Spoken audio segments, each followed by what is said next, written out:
നമ്മുടെ ചെറുപ്പക്കാരായ അമ്മച്ചി ഇതിലേക്ക് വന്നുകൊണ്ടിരിക്കുകയാണ്.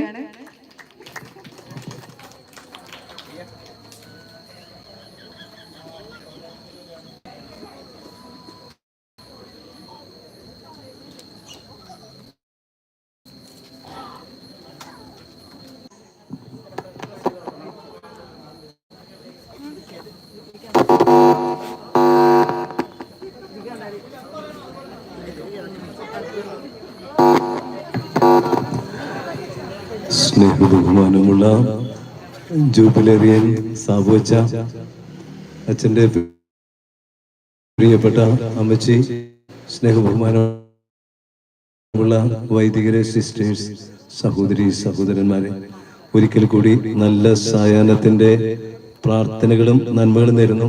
ഞാൻ വിട്ടുപോയ കാര്യം പറയാം. അച്ഛൻ്റെ ഒരു പ്രത്യേക ക്വാളിറ്റി, മർമ്മത്ത് നർമ്മം ചേർത്ത് പറയുന്ന അച്ഛനാണ്.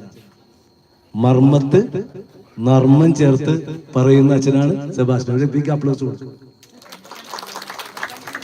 പിന്നെ പരിസ്ഥിതിയുടെ ആളാണ്. അതായത് എല്ലാ ഇടവകകളിലും ഒരു പച്ചപ്പ്. ഇവിടെ അഡ്വക്കേറ്റ് സെറീനൊക്കെ ഇരിപ്പുണ്ടെന്ന് തോന്നുന്നു. അദ്ദേഹം അതിന്റെ പാർട്ടിയാണല്ലേ, പരാതി ഉണ്ടായിരുന്നു. അത് അപ്പൊ ഏതായാലും ഇത് കുറച്ച് ബാക്കി വെച്ചാണ്. അപ്പൊ പരിസ്ഥിതി വെച്ചിട്ടുണ്ടെങ്കിൽ അച്ഛനല്ലെങ്കിൽ തന്നെ ഇതിനെ ഏൽപ്പിക്കുന്ന അച്ഛനാണ്. മറ്റൊരു Francis Assisi. Of your silver jubilee. May God bless you. Thank you അച്ഛാ. അടുത്തതായി നമുക്കൊരു കേക്ക് മുറിച്ചാലോ? ഏതൊരു സന്തോഷവും മധുരം പങ്കുവെച്ച് ആഘോഷിക്കണമെന്നല്ലേ അല്ലേ? അപ്പൊ നമുക്ക് കേക്ക് മുറിക്കാൻ സാബച്ചേനെ അമ്മച്ചേനെ വിളിക്കാം.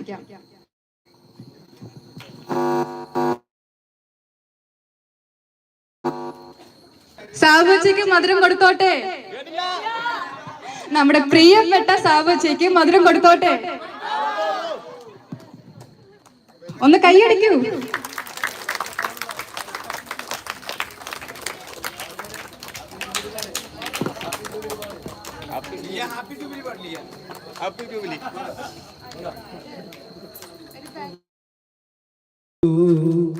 May the good God bless you. May the good God bless you. May the good God bless you, dear Father. Happy Jubilee to you.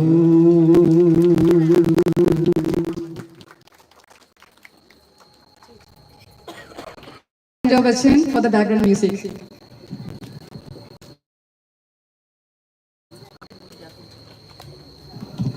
അടുത്തതായി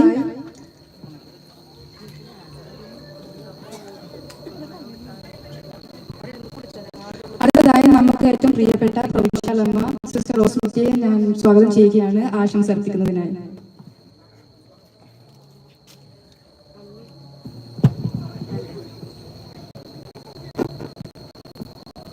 സ്നേഹബഹുമാനപ്പെട്ട സെബാസ്റ്റ്യൻ, അച്ഛൻ്റെ പ്രിയപ്പെട്ട അമ്മച്ചി, പ്രിയപ്പെട്ട വൈദികരെ, അച്ഛൻ്റെ കുടുംബാംഗങ്ങളെ, സിസ്റ്റേഴ്സ്, പ്രിയ കുഞ്ഞുമക്കളെ, വളരെ സന്തോഷമുണ്ട് ഇന്ന് ഞങ്ങളുടെ